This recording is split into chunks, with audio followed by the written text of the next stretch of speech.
Uh-oh. Oh, there we go. Click the wrong thing. How you doing? Good. How are you? I'm great. Never been better. This is episode Fantastic. 103 of BFS Live. It's Wednesday, August 20th, 2025, and we're here with Leanne from Uh, Leanna. Leanna. I'm dyslexic, extra A there, screwed me up. Leanna Everyone does it. from Above Board Skate Park and Skate Shop in North Carolina. And you're nervous. Yeah, a little bit. I've never Yeah. done a podcast before. Yeah. It's all good. It's not my first rodeo, but I get nervous too sometimes. We just got to remember I'm at the skate park, and this is a safe place for everybody. Yeah, So why don't it we just is. start, and you can give us your elevator pitch. Tell us about your skate park, skate shop. What is it? Why are you there? What are you doing? Give me the rundown. That's a huge question, but my name is Leanna Kirch, and I am the co-owner of Above Board Skatepark and Skate Shop. We are there because we want a safe place for kids to go. That is the biggest reason for the community, because it's an amazing community and it's a sanctuary, truly. We're one of the last indoor skate parks on the whole East Coast, including you. You're one of them too. We're one of two in the whole state of North Carolina. Um, we're there because I mean it's wonderful. It's serving, truly. Um, we're there to help with not only providing a place for people to go and skate and scooter and bike and rollerblade and everything with all wheels, but also for therapy sessions and for just listening and for help with learning about skateboarding and all sorts of things. There's a lot of purpose. That's one of my favorite parts of the job is just the conversations you get to have with people Yeah. every day. Those little like mini relationships that last 30 seconds twice a month. I had some kids in here the other day. You know, it's summertime, so not a lot of people come. And there's been this group of boys that have been coming in on BMX bikes. They're not local. They drive in from somewhere. There's the same dad always brings them in, and they're just, 14, 15-year-olds just doing the thing. And I said to them, guys, this is as good as it gets. I don't mean that in a bad way. It's like, but you're gonna think back about like this era and this group of kids. You five kids, and this is like you don't know how amazing this is It's the until good old days. you can't appreciate it. Yeah, I had my I think 15th birthday party at the Incline Club in New Jersey, which is gone now, and I just think the whole crew was there. We were all there. We were 15. That was it, man. Yeah, you don't realize it at the time, but then you get older and you're like, oh yeah, I think that truly was a good time. I think about that all the time. Like I'm actively trying to create those memories for everyone that comes through the door. Yeah, and we are truly. What's the It's a like the wonderful thing. size of your facility? Our facility is 10,000 square Ten feet. thousand. Okay, that's pretty good size. Yeah, it's adequate for sure. Have you been in the same location your entire tenure of being open? Yes. That's great. Most skate parks can't endure a move anyway. Oh yeah, for sure. That's a dream, but also unfathomable. Yeah, I moved not a skate park, but much of a skate park, and that's pretty terrible. Yes, I've done that a couple times as well. Yeah. We have a collaboration of probably five or six different skate parks Oh my God, in I'm us. I'm the exact same way. We were built from RASP Skate Park, which was Rochester Action Sports Park, and that skate park was built from pieces of X Dreams Skate Park, and X Dream Skate Park had two versions. So there's lumber in here that goes all the way back to like 2002, And we Oh, got yeah. a bunch of ramps from Crank's Bike Park that was in Syracuse. So we are also the ghosts and ashes of 4 different skate parks. That's so cool. We've got, let's see, 915, Weirboard, YDG / at Shred Shed, Taz, Project 58 in Raleigh. I think that might be it. But definitely a good amount of skate parks are in our skate park. But that's great because, they live on. That's good you brought up Raleigh. Where is your skate park? I don't think we mentioned that. Above Board is in Greensboro, North Carolina. So Greensboro. it's kind of in the middle, central North Carolina, in the triad. What's the triad? That is Greensboro, Winston-Salem, High Point. Oh. And then the triangle is Raleigh, Durham, Chapel Hill, I think. So where would you be relative to Raleigh? We are west of Raleigh. West, so you're inland. Yes. Okay. In the middle of the state. What's the weather and like topography like in Greensboro in that area of North Carolina? It's flat and the weather is bipolar. Yeah. Do you have particularly long winters to help support your park? No. No, that's interesting. It doesn't ever really snow here. Okay. Well, it snows like maybe once per year. It snows here a lot. Yeah. I miss New York State for that reason. I miss the snow, but I feel like if I lived there now, I probably wouldn't. Oh, I forgot about that. That's got to be part of the show too. Let's just go into it right now. You're from the Finger Lakes region of New York originally, right? Yes, I grew up in Auburn, New York. And I have reviewed the Auburn new skate park recently. Yes, you left and there when when I you were... was there, that skate park was not like that. It was metal ramps that would burn you. Casey Park was very different back then. Yeah. When did you leave New York? In 2005. 2005. And that park existed in 2005? Oh, Yes. The original version, not the new one. Yes, the prefab Casey Park. So you must have been a lot younger then. Yes, I was 10 when I moved, 10. But yeah. And I've lived in North Carolina 20 years. Pre-show, you mentioned you had siblings. So was your whole family involved in skate or bike or anything like that? And yes, going back, all of us, always. So even when you lived up here in New York, you were going to the skate parks and...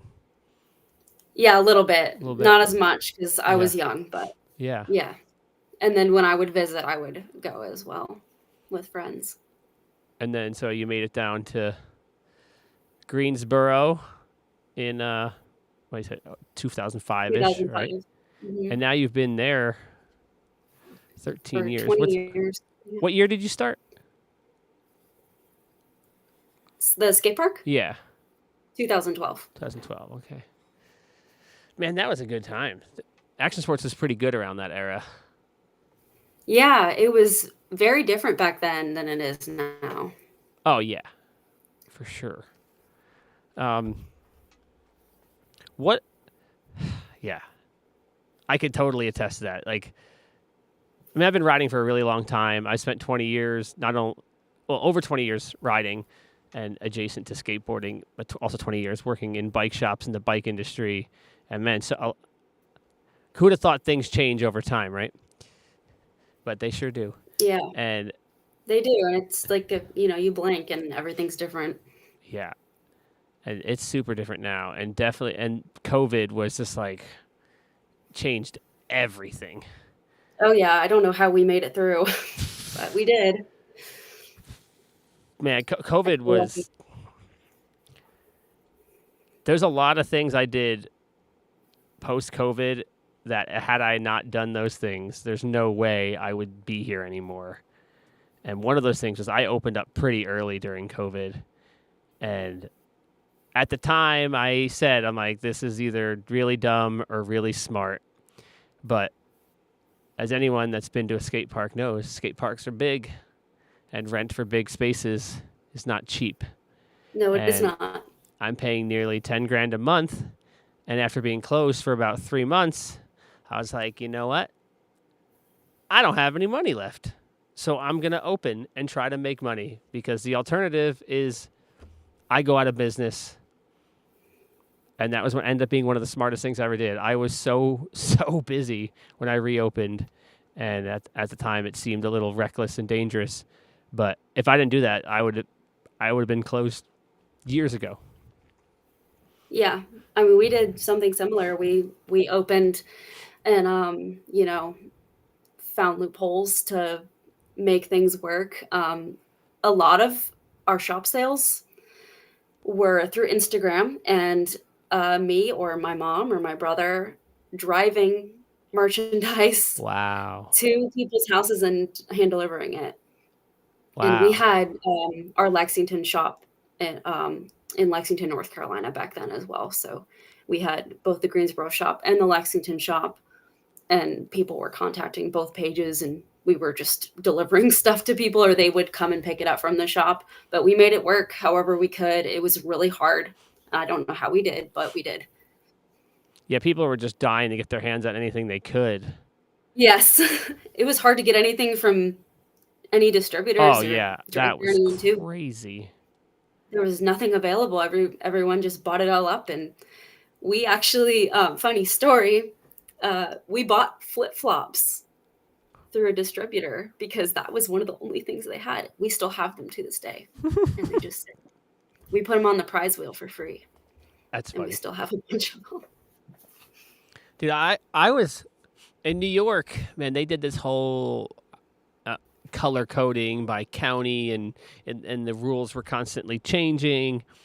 And I mean, we all know all the dog and pony COVID show, or you could do this, you could do that. You get the mask on when you're sitting. No, when you're sitting down and eating, you could take the mask off. But if you're standing, and I looked at it like a skater would, and I was like, what can they do to me? Right? Like if I'm open, like who can possibly show up, and like what are they gonna do?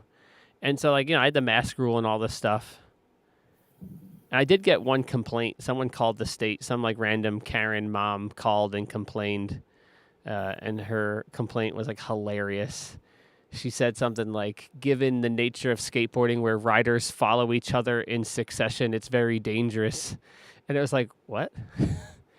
And it was a big. It's funny. The local fire department called me, and when so and so from the fire department calls you as a business owner, you go, "Uh-oh, what did I do? What's wrong?" Yeah, exactly. And he just said, "Yeah, part of my job is when people file COVID complaints with the state, they give it to the closest fire station, and then in our free time, we call you and read you the complaints. And there's no follow up, there's no anything. We just read you the complaints so you're aware." Okay? And then they read me this complaint from this random person, and it was literally So you nothing. know about it. Yeah, it was really bizarre. And but I got a lot of COVID money too. We got a lot of grants post COVID. There was a lot of state and federal money. I got 3 different grants from my county, and things were just so tight post COVID. If I didn't, any one of those single grants I didn't get would have been the same amount of money I would have been in debt, because it was basically cutting it at zero every single year.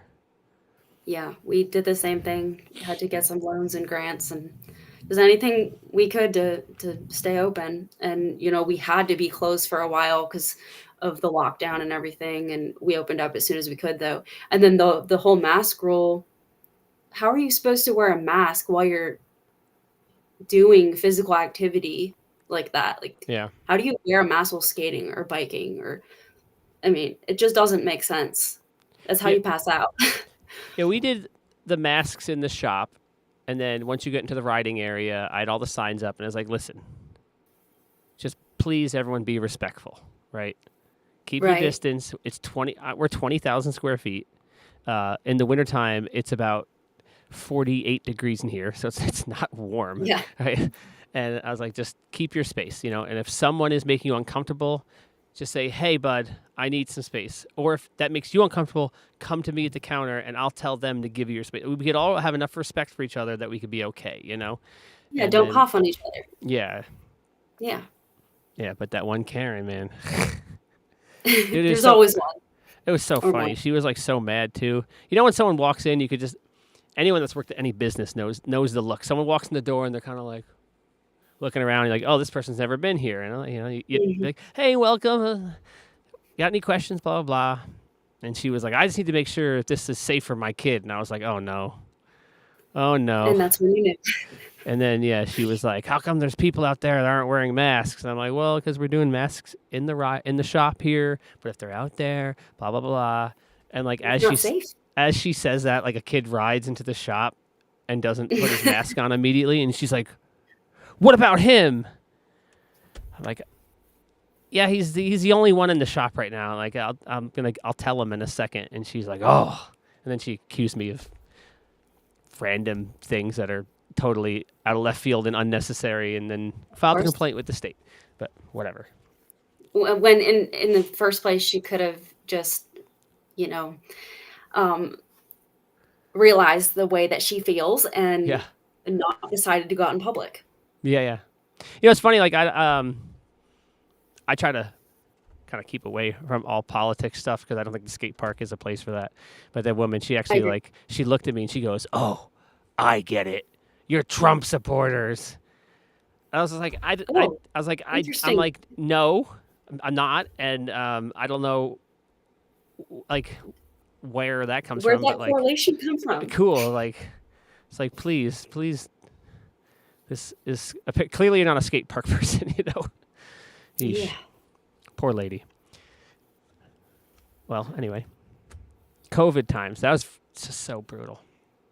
Yes, it was. I'm glad it's behind us. Hopefully, it will be forever. We still have masks available in the shop, like the Lakai and we've got one of the Black Sabbath Lakai masks, actually. Sooner or later, Um, one day, all that mask stuff's gonna be worth a lot of money. You know, it's gonna be like yeah, we're 15 actually years from giving them now. away in our raffles. We're raffling off the masks lately because we still have some, and they just sit because I think it's traumatizing for people to even see them at this point.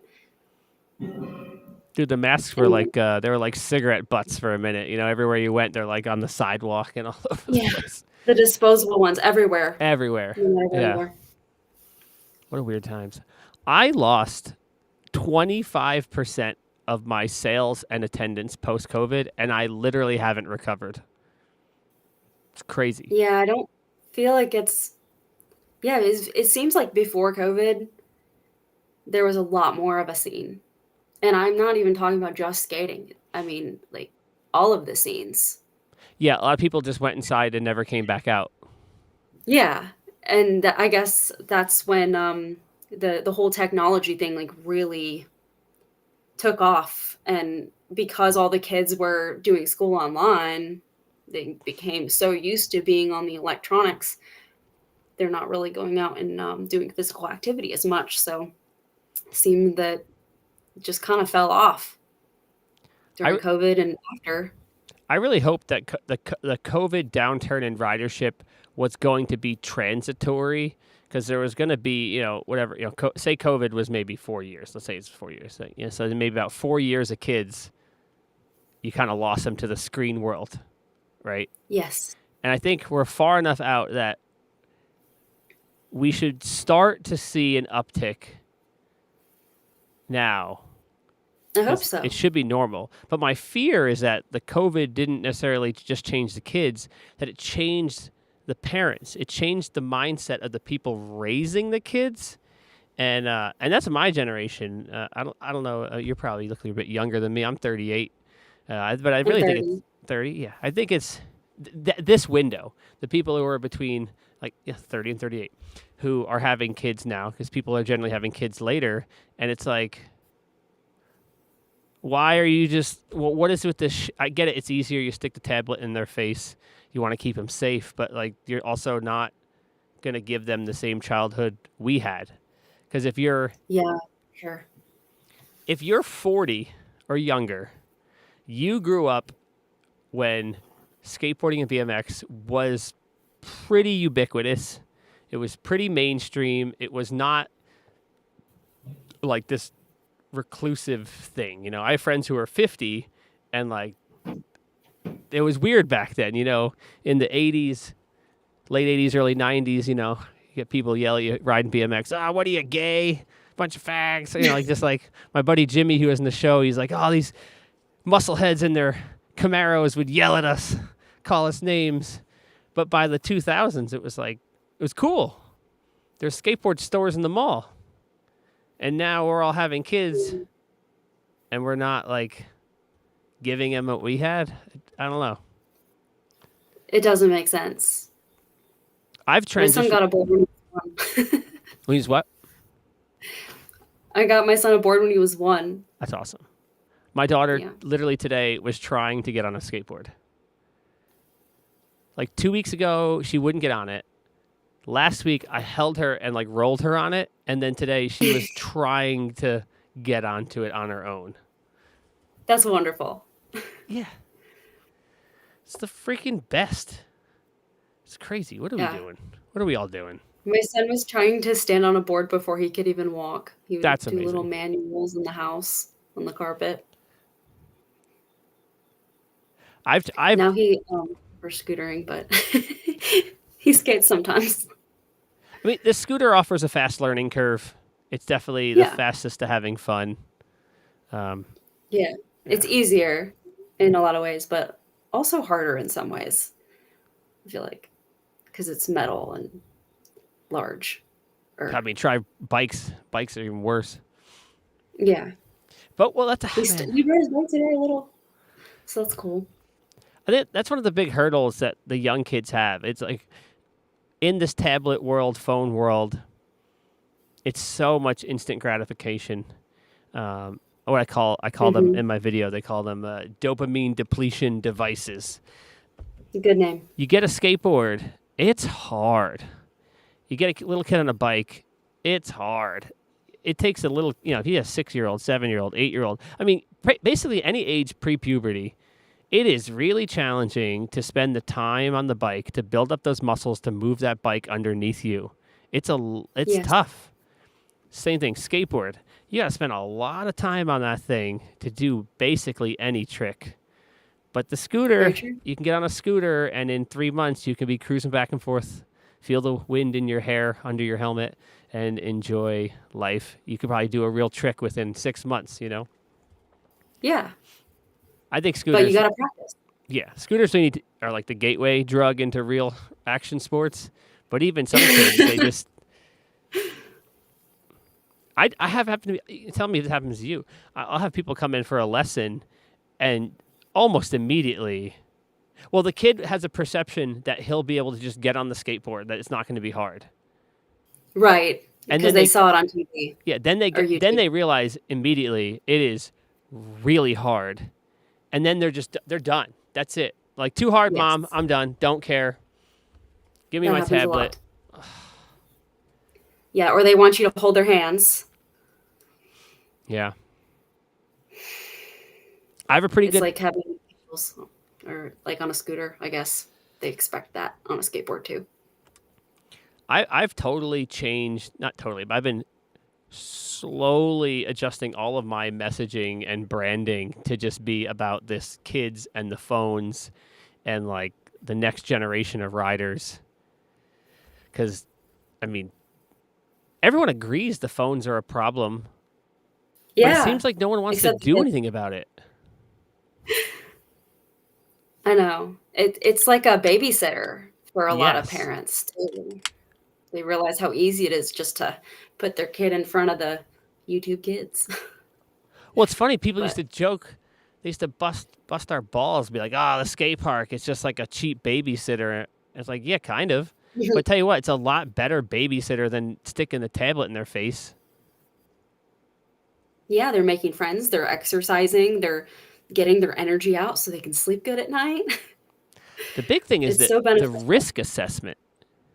I do, you can tell me if you have this similar thing. Parents will come to me and they'll say flat out without even coming once to say, "Oh, we'd like to do lessons every Tuesday or every Thursday." Mm-hmm. And that's not. I would certainly make more money if I just said yes to all those people, but I'm not in the business of just extracting money from human beings. I'm in the You business can't of be your skate park owner. right. I'm in the business of giving people lifelong passions. I'm in the business of teaching kids freedom of expression and resilience.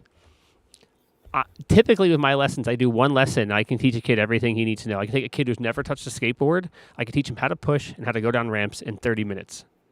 And then Yeah. they have everything they need to go out and explore the skate park and not be supervised and not have a parent or an adult on them the whole freaking time. And it's like the parents don't even want that.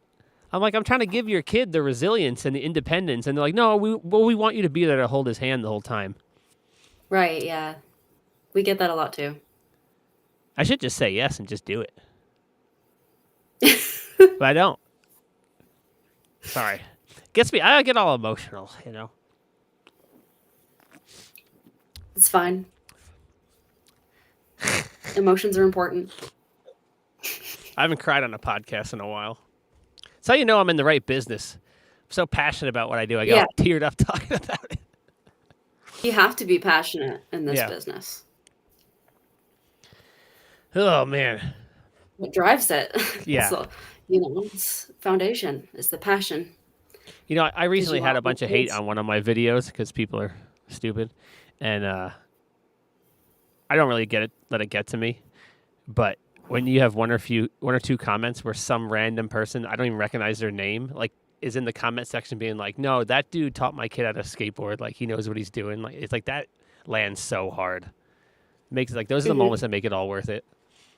Oh yeah, definitely. Or I get like 100 comments telling me, 100 angry skateboarders telling me I'm an idiot and I don't know what I'm doing and this is the worst advice you can give. Then one comment being like, my son's been struggling and this totally made a difference and now he can do the thing. And it just erases the 100 bad comments. Yes, it does. That's what it's all about. Yeah, there's a lot of hate out there, but those positive moments, watching a kid go down the ramp for the first time, for example, it's amazing. And how excited they get when they land their first ollie.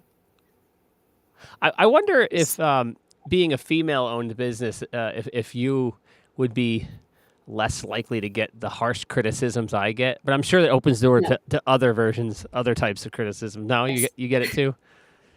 Oh yes, absolutely. We definitely get a lot of it. There was a point in time where people just did not have any respect for us because we were women owned, because it's such a male dominated community.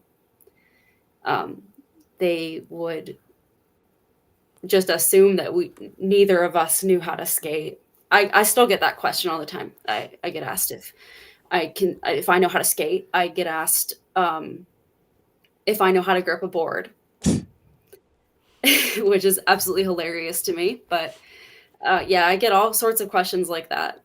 And we only have two men. No, we have three men that work at the skate park, but it's mainly women. That's awesome.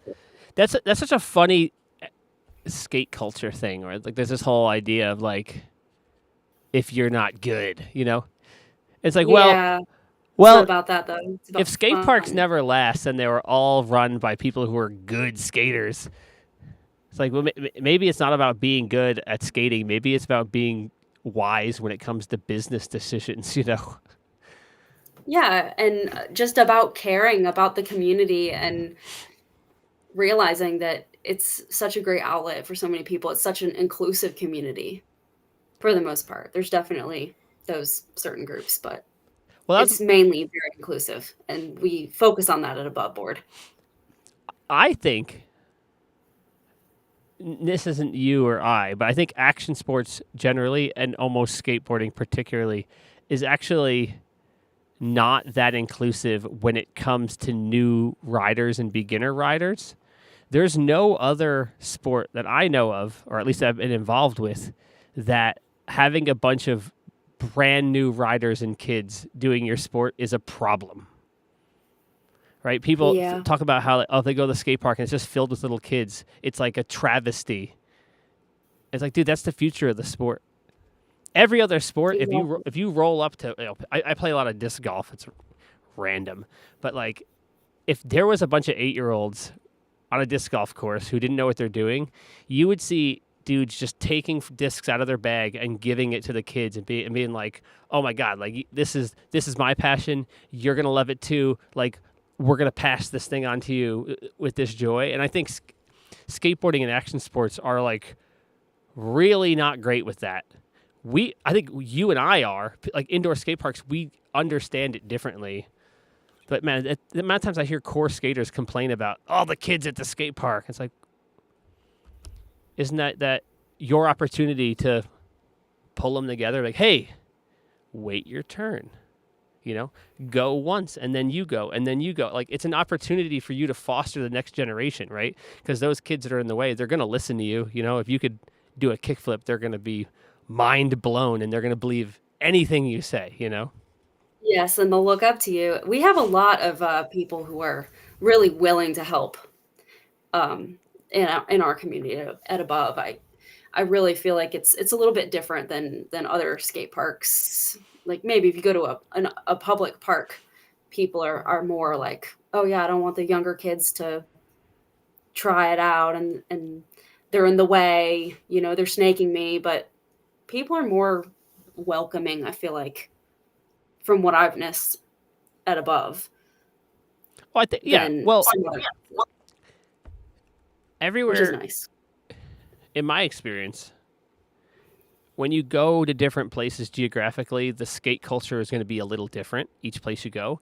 Yeah, and each skate park itself is its own little microculture. You could have two parks like 10 miles away and it could be totally different.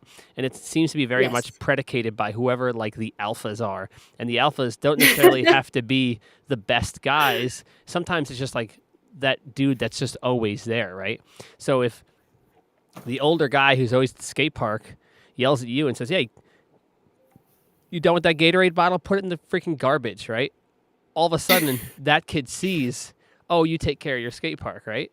But if it's, you get an older generation of riders who are like thrashing at people that are, snaking at them and or the ramps are all covered in spray paint, all of a sudden it'll go whichever way it's nudged. And that's very true. Obviously, the indoor parks, you have a huge impact on that because you and I, if someone's being a dick, you can literally say, "Get out." Yes, which we've done to the point where it's filtered out the people who are not so nice. I have etiquette signs all over the park. I have etiquette signs in the shop, etiquette signs in the skate park. And at the bottom of all of them say, "Obey the golden rule. Don't be a dick." Yeah. It's very important. I'm a super nice guy. I love everyone. The skate park's a place for everybody. But if you're disrespecting the rules for other people, I give you one warning. And the second time, I walk up to people calmly and I say, "Get the fuck out and don't ever come back." And they usually don't think I'm serious. And I say, "No, I'm serious. I told you one time, put your helmet back on. You didn't. Goodbye." Yeah. Some people really just do not value their brains. Yeah, it's crazy. It is. So we have a lot of little kids. Yeah, we have a helmet rule. It blows my mind. It blows my mind there's so many skate parks that don't. And I don't understand from a liability perspective. Like, I'm sure you can get insurance for that. Obviously, other skate parks do, but it's got to be more money. If you like, obviously, if you don't have a helmet on, the risk is going to be higher. Yeah, greatly higher. I've seen a lot of injuries with people not wearing their helmet because we don't have a helmet rule where everyone has to wear them. Yeah. But if you're under 18, you do. Oh yeah, we're everyone. That's good. It should be that way, truly, but I don't know. It's a question we get a lot. Do we have to wear a helmet? People expect us to require them for everyone, but see, I don't like, man, the 18 and not 18 thing gets really tough for me because then you get those kids who could be kids or adults and you don't know, and then you got to go around and start asking ages, and then all of a sudden you get this like vague area. So it's like either, in my opinion, it's like everyone or no one really, and no one's not an option. We have a thing on our waiver system, and it highlights the participants who are underage. so we can see when they check in if they're under 18, and it'll highlight their name in red. So we know that they need to wear a helmet. But Yeah. even parents argue with us about it. We'll have like a 9-year-old kid come in and the dad will get all in our face about us trying to make his son wear a helmet. It's happened before. That's We've had to crazy. beg parents, grandparents over them not wanting their child or grandchild to wear a helmet. It is insane when people argue against wearing helmets. Like, I understand you can say, hey, it's just not my preference, but like there's really not a great argument to say I just don't want to wear a helmet. Like, there's no positive, it's hot. I guess it's hot is maybe the best argument. I don't know. That's the one we get the most. Or it's annoying, or It's annoying. it limits my ability. I can't skate as well with a helmet on. Oh, the same guy that says that will skate with it unbuckled with them flapping around. That's not going to bother you? A lot of the kids, when we tell them to put on a helmet, they'll just put it on their head without buckling it. How's it going to protect you if you fall? It's going to just fly off your head. I've been meaning to ask my insurance agent when we do a renewal, just out of curiosity, if we wanted to not have helmets over 18, could you just see what that price would be? Yeah. Because I've always presumed it would be, thousands of dollars more, maybe. Oh, yeah. Because there's no way, right? I don't know. So it's a tough one. It was when I first started up here in Rochester, the old skate park didn't enforce their helmet rule, and the skate park in Buffalo, New York, which is about an hour and 10 minutes away, also didn't enforce a helmet rule. So everyone that came to the skate park I was working at didn't want to wear a helmet because that was like the status quo. Mm-hmm. And it was such a nightmare. We had problems at that skate park where no one that worked there wanted to work on skate night because skate night, this is a different world. This is 13 years ago, and skate night was only $5. So it's like totally different than now. And you get these guys that are like, they didn't want to rent a helmet. They didn't want to wear a helmet. It's like, bro, it's $5. And these dudes would argue with you and give you a hard time. And then like 2 nights later, I'd see the same dude at the bar. And I'm like, dude, you're just, there's the, every drink you buy is like the price for the helmet you didn't want to pay. It was $5 to ride and $5 to rent the helmet. I was like, come on, dude. Do you get those people that come in that complain about paying to skate in a facility with a roof and lights? I don't get anyone that flat out complains about price, but what I do get, and this is insane, is people think it's free because it's called breaking free. Oh, okay. Because that means it's free. And because I also run the bike shop, Breaking Free Bikes, people literally call and ask if it's just free bikes. Of course. It's insane. Like, I will have people who will come in, they'll stand at the counter, they'll fill out all the waivers. They're between all these different signs that have all the pricing. And then when I tell them the price, they're like, wait, we have to pay? Like, but it says free. I'm like, oh my God, are you kidding me? How is that even? I don't know how that computes in your brain, but we get calls a lot asking if it's free too. And we would love if it could be, but that's just not possible to. I guess. I said that. Admission. I said that in one of my videos. Like, every skate park owner would love for it to be free because this is what we're trying to offer to people. But like, rent, everything else. It's still way less expensive than going literally anywhere else. Yes. You go to a restaurant, you spend $40, $50. You go to a trampoline park and spend $12 to $20 per hour. Yeah. And I mean, I don't know what you guys charge. We charge $12 for a whole day, or $15 on weekends for a whole day. Wow, that's crazy. That's really good. That's cheap. That's really cheap. People complain about that? People here think it's expensive. Oh my God, dude. Holy frick. It broke my heart. It's mainly the adults. Yeah. It broke my heart when I had to change from $15 to $20 a session. But like, my back was up against the wall, and every year it's been worse since COVID. And I'm like, it's got desperate. But what I did do, sessions were 15, but like skate night was 10, bike night was 10, inline, quad, etc. Each night had a promo. So those promos are still $10. So like the session price went up, but skate night's still only $10. Yeah, that's good. And we do 20 for one session, but 25 for all day. But it used to be different. I used to be so busy that my pricing was actually staggered, that it was like it was so busy on weekends that it was kind of expensive to stay for more than one session. But that's because we were doing like over 100 people every Saturday and Sunday. So I kind of wanted people to pay for their session, do their 3 hours, and then leave, so the next people got a chance to not be so cramped. So yeah, that makes sense. Because I think it used to be 15 and then $10 to add on each session you wanted.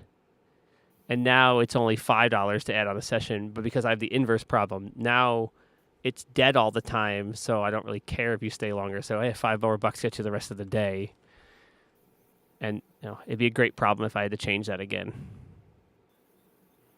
Yeah, I wish we were as busy as we were a couple years ago. It's been very, very dead. Even when it rains lately, it's been very dead, which is surprising because there's no other indoor skate parks within like a 3.5 hour radius, I think. What about indoor skate parks around you? What's that like? What'd you say? What's the outdoor skate park scene like around you? Oh, we have a lot of outdoor skate parks. There's one other one in Greensboro, and then there's a skate spot, and then we have a DIY. And then we've got one in Lexington that's like maybe 40 minutes away. We used to have a skate shop next to it, but we don't anymore. There's probably about 5 or 6 more really good, well-built concrete parks within an hour as well. So there's definitely a lot of outdoor parks, which is great. And I feel like that's only gotten more people into skating and riding. But we thought that it was going to hurt our business when we found out there was going to be a public park put in, because it was maybe 3 years after we opened that our city, Greensboro, put in a public park. I had a lot of people that would say to me that my downturn has been because of the proliferation of the outdoor parks around here, and I'm on the same page as you, and I kind of always was on that page that I think more parks are better for everyone. Absolutely. And yes, I said on last week's episode that a really vibrant riding scene will have everything. So you're going to have indoor, outdoor, you're going to have private warehouse spots, you're going to have DIYs. I hope DIY is my favorite personally. You're going to have DIYs, you're going to have the skate shop. All of the more of those things you have, that means you have just an awesome, vibrant scene that can support all those things. Absolutely. It's so important to have the diversity and have different places to skate or ride instead of just the street, because in most places in the United States, you're going to get a ticket if you ride in the street. I do think the thing that everyone is really lacking is programming. Again, and that speaks to the point I was saying earlier about like this beginner inclusivity problem in action sports. I put a little bit of that on the companies that do the designing for these outdoor parks. I feel like they could do a better job of letting these towns know, like, hey, like, this is going to create new riders. New riders don't know what they're doing. So you, as a town or whatever advisory board is helping you along the process of the construction of your park, you should have some sort of programming, or there could be a framework for, better signage at outdoor parks to let new riders know, whatever etiquette and turn taken, etc. Because you get these new parks built, and it's topical here in Rochester because in the last 2 years, we've gotten 2 new parks in our area. So there's been like a lot of talk about it, a lot of excitement, and a lot of complaining about how many little kids at the skate park don't know what they're doing. But there's really not zero, but almost zero people doing anything about it. When there should be, I think programming is important. Yeah, I know that the city of Greensboro wanted to start doing lessons at least their skate spot that they put in. They contacted us actually to find instructors, and we had some lined up, but they could not find insurance. They That need, was the issue. It just didn't happen. that's a weird thing. When towns say stuff like that, it always makes me skeptical because my understanding is that when a town builds a skate park, it's just covered under the town's existing policy that covers their parks. That's at least what the city of Yeah. Rochester had told us. So if you presumably are already doing programming in multiple sports, why would you need an additional policy to take on one more sport you weren't previously doing? It just seems like Exactly. I'm not accusing anyone of anything, but it seems like it's a really easy excuse for someone to throw out there when they don't want to do anything action sports related. They just say, "Oh, insurance." Yeah, I mean, you definitely could be right about that. It makes a lot of sense. Yeah, they're really, man. I don't know. This is the world I live in, so I'm just constantly thinking about this stuff. We just really, there needs to be more people like us who are really passionate about the future riders, the next generation of riders. They're not just kids that are in your way, like people in action sports, they don't understand that. Like if you want more skate shops, if you want more places to buy a skateboard, if you want the cost of your skateboard to go down, the demand has to go up, right? And so everything has to come up. Yes, I remember 10 years ago, the average deck was $50. Now they're like 80. I won't even stock those boards in my shop. I only keep price point boards. I have a different situation though. There are 3 skate shops in my area, which is rare, Yeah. and I try my best to not step on their toes whatsoever and to have the most diplomatic relationship I could have with them. I send people to them. I hope they send people to me. And it's not always a perfect yin and yang, but I try my best. So I keep kind of just your generic replacement stuff.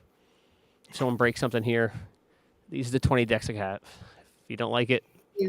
there's 2 other skate shops 2 miles down the road, Yeah, I do the same thing. We don't carry the big brands like Nike and Vans and Adidas, but there is another skate shop in town that does. So if people call asking for the latest Nikes, I always tell them to call the other skate shop.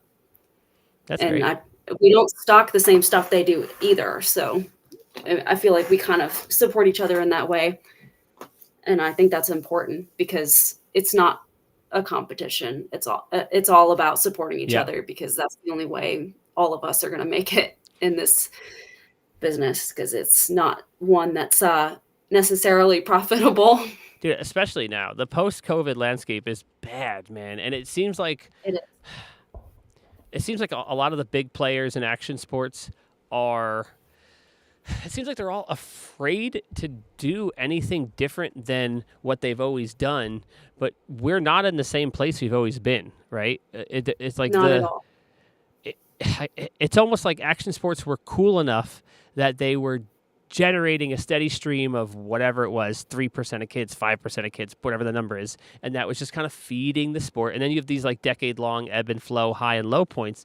But now with the phone-based childhood, it's like across the board, bike, scooter, skateboard, everyone's hurting, but no one's doing anything. It's like we got to try to reach the kids where the kids are, which is on the phones. So how we do that, I don't know. It's expensive. We need to put ads on YouTube Kids.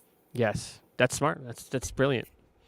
I was saying if you can get like some sort of like skate related thing into Fortnite or something, like there's definitely things to be done, but they're different. And it seems like skate companies and BMX brands are just like they don't want to do anything outside the thing they've been doing for the last 20 years because everything else isn't cool, bro. Comfort zone is always a little bit weird. So usually people like to stick to what they know and do the same things. Well, in your 13 years of running your skate park, what has taken you mostly as far out of your comfort zone? What are those things? Have you learned to be better with them, or are there still things that just...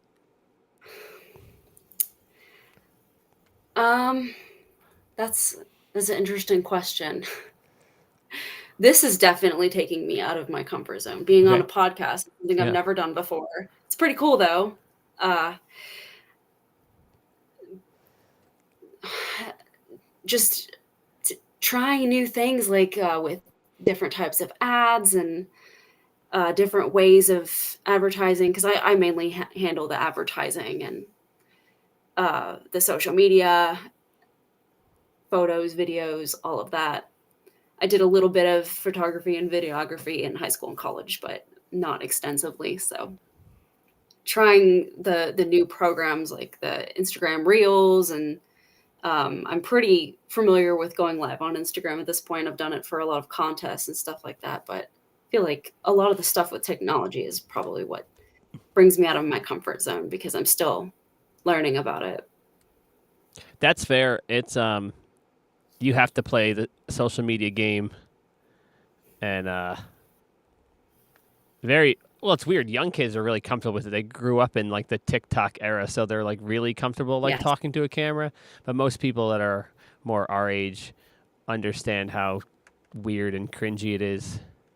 I've never had TikTok in my life. I probably should, at least for the skate park, but never had TikTok. I don't know how to use it. TikTok. I mean, Instagram Reels is just TikTok now. Every platform is just TikTok now. Um, I don't know if TikTok's the best. Like, cause for what you're doing, what we're doing, you kind of want to create content that's kind of geographically close to you. That's hopefully Mhm. turns into customers in the door and riders. TikTok is probably the worst platform for that because it's the whole freaking world, right? Yeah. I do post on TikTok, but I'm actually trying to hit a broader audience. And I just happen to think the TikTok caption auto closed captioning generator is the most accurate one, and Interesting. it's the easiest to edit the captions. So I upload everything to TikTok first, and then it saves the video, and then I upload it everywhere else. Because the Instagram auto generated text to words is horrendously bad. I noticed that. I tried to do a It's video horrible, and it was really bad when I turned on the closed captions. horrible. The editing Yeah, process of it, horrible. Talking to a camera is a funny thing where it's like cringy if you're bad at it, but also cringy if you're good at it. It's like there's like a that happy makes medium where you're like comfortable but not. What up, guys? yeah, that's always really cringy when people Yeah. are like really extravagant with it. I in my videos, I when I am making a video where the concept is trying to hit a broader audience, I kind of lean into that kind of persona a little bit more because I'm trying to get into the algorithm to grow the channel to where most of my content I'm just trying to talk to skateboarders and BMX riders. But that's tough. I would also agree that talking to a camera and doing the social media stuff is not in many people's comfort zones and certainly not in mine. It's a newer thing, so that's probably why it's just something we're all gonna have to get used to, I guess, because it's just gonna go further. We can talk more outside of this. I can give you some pointers on just general stuff. Just like there's like really simple things like on your Instagram, you should have like 2 or 3 pinned posts that are like informative or just Yeah. like here's like the 4 pictures, 3 pictures of the skate park, 1 picture of the shop, 1 picture of the front door. So when someone goes to your profile, they can kind of like quickly see what they need to see. Because people don't ever even look at your website anymore. Grandma, people over 50 look at your website. Most people are going to look at your Instagram profile. So it's like having the link tree and those pinned posts go a long way for a lot of people. I just started using Canva, Oh, so okay. maybe I'll make some Canva informational posts. Cam's good. I use a lot of AI too. Not a lot, I but started doing that recently too, like I gotta tell maybe 2 you, weeks ago. as a business owner, whether it be ChatGPT or whatever the other one was, it's really good because it remembers all of your conversations.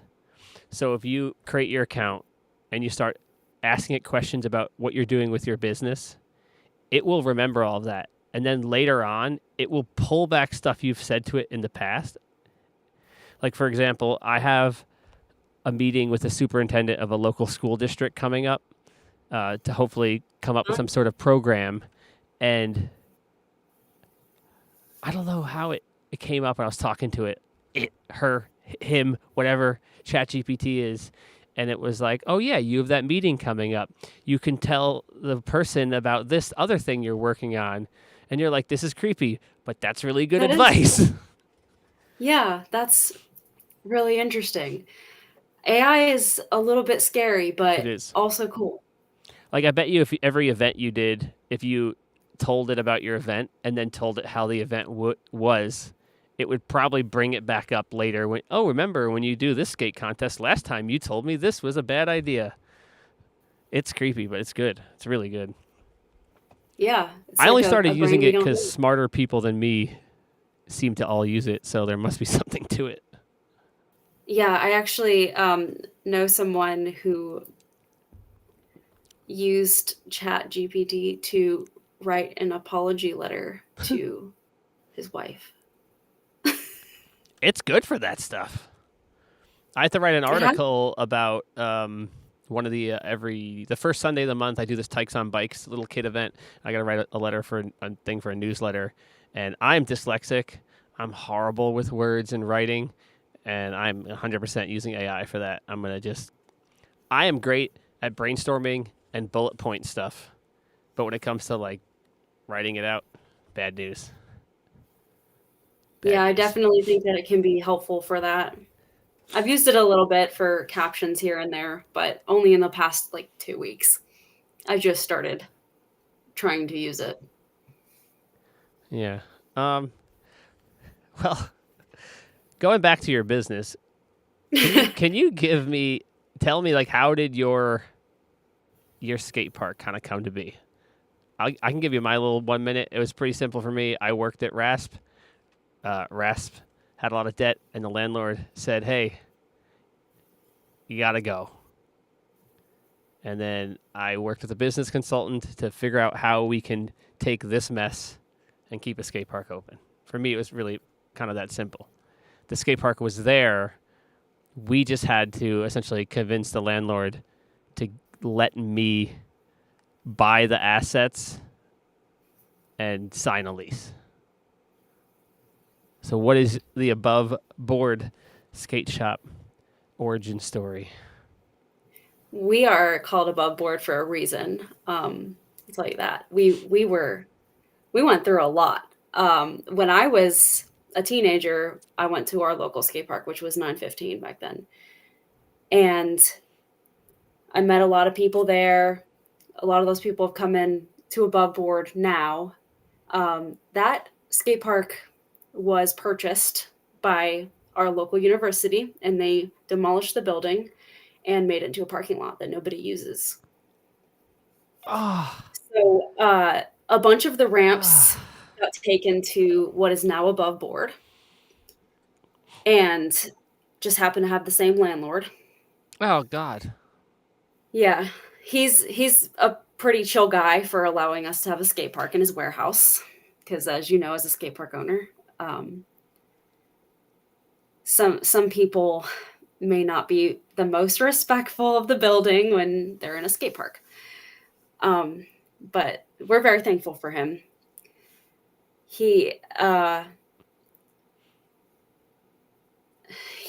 let everyone move the ramps to his new building, so that's nice. And we ended up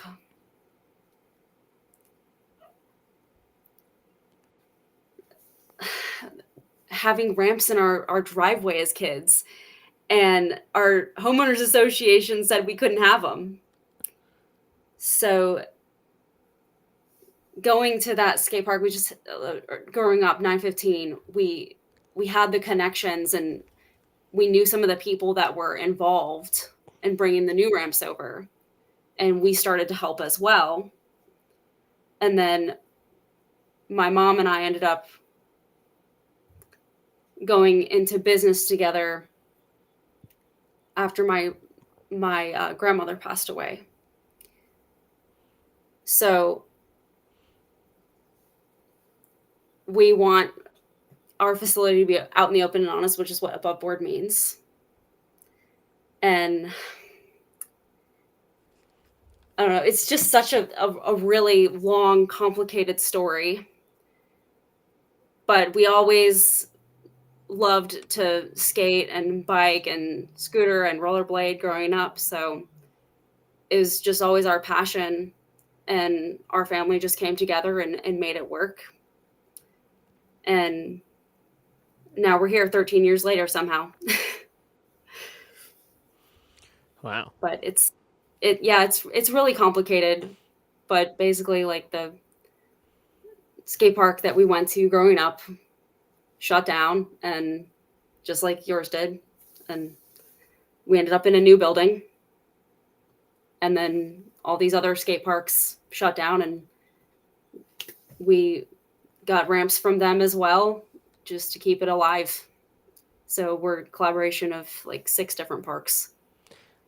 That's quite a story. It's complicated. There's a parallel here too, where Story.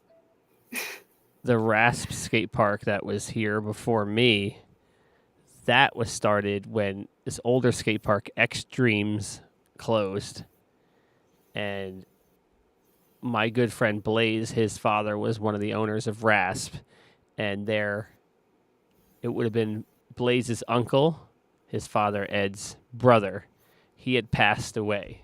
And part of that, in his passing, what they came to be from the settlement of the estate ended up opening Rasp Skate Park, which eventually turned into my skate park.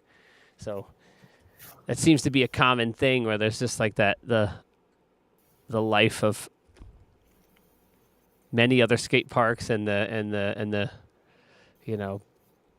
in the wake of the death of family members, you get these places.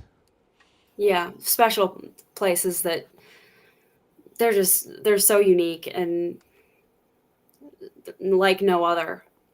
I mean, we coincidentally ended up passing inspection on my grandmother's birthday. Oh, wow. And we were able to open on July 9th on her birthday. I don't know how, but it's just a weird universe thing, I guess. I was super fortunate, and I didn't have to do any of that because the space was literally already a skate park. All we did was tear all the ramps down and just reformulate them. So I didn't have to do any inspections, anything really. And it's a common thing when I had on Mike. He's doing Woods Room in Pittsburgh. It's a bike park. The stuff he was saying, that what they were going through with fire stuff, just sounded like such a nightmare, Yes, it's a long process. We spent a year trying to get everything up to the standards. We had to put in landscaping. We had a loading dock in the back. Originally, it was like just a gravel space, and we had to put in a parking lot. We had to put in a fence, and we had to rezone the building because it was zoned industrial, and we had to get it zoned for assembly. So it took us a year, and coincidentally, the fire marshal came in on July 9th, which is my grandmother's birthday, and said that we could open. It makes me kind of feel emotional talking about, but it's just kind of like a miracle. So what's your long-term goal? You've done 13 years. Like, what are you trying to do? We just want to be here for the kids. That's what it's all about. We want them to have a safe place, because you can't take your child to a public park and drop them off and leave them there. We've got so many people there that are watching and making sure that the kids are safe, and it's a safe facility. We have structure. It's the cheapest childcare in all of the land, truly. Yeah. Because you can just drop your child off for $12 and they're good and they're safe, and the parents know that. And that's why we're there. We want to provide a place that's safe for kids to go and have fun and make friends. And I definitely feel like we've done that over the past 13 years, and hopefully we will for many years to come. I hope that my son and my niece, they're 6 and 3, but I hope that they can continue it one day. That's wonderful. So, like, do you want to do this forever? Like, what's your... Oh yeah. Forever. Till the wheels fall Forever. off. That's awesome. Even after I'm not here, I want to keep doing it. That's great. I'm like kind of planning my exit. It sounds so sad to say it like that, but 10 years is, I got a 1-year-old and I want to have more kids, and it is just not going to be feasible to continue doing all the things I have to do to keep this place open and to have another kid. I can do it with one kid. It's not too bad. But I'm essentially running 3 businesses just to keep the skate park open. It's tough, And I think about it, 20 years sounds like way too long. I don't know. That's rare company. Like 13 years you've done. That's crazy. Like most doesn't feel like it's been that long. Yeah. I mean, most skate parks, it's like 2 or 3 years is pretty common. And then every other one that seems to be sustainable ends up having, seems like they all end up having an issue with the landlord eventually. That's the nail in the coffin because no one wants to move a skate park. Yeah, I cross my fingers that never happens to us. Yeah, but also, man, I'm twice the size of you. If I was half the size, I think I'd be way more inclined to want to move it. And part of it for me is the bowl. Man, moving a bowl is hard. I moved the bowl. Yes. Those bowl corners, god damn, dude. That was tough. Moving the bowl is a lot. We moved the bowl from Project 58 in Raleigh, and it was a project. How tall is it? All summer. It's 3 feet on one side, 6.5 feet on the other. Okay. Yeah. It's a big bowl. And it's we had to shrink it down because the original bowl would not fit in the back of the park. We tried.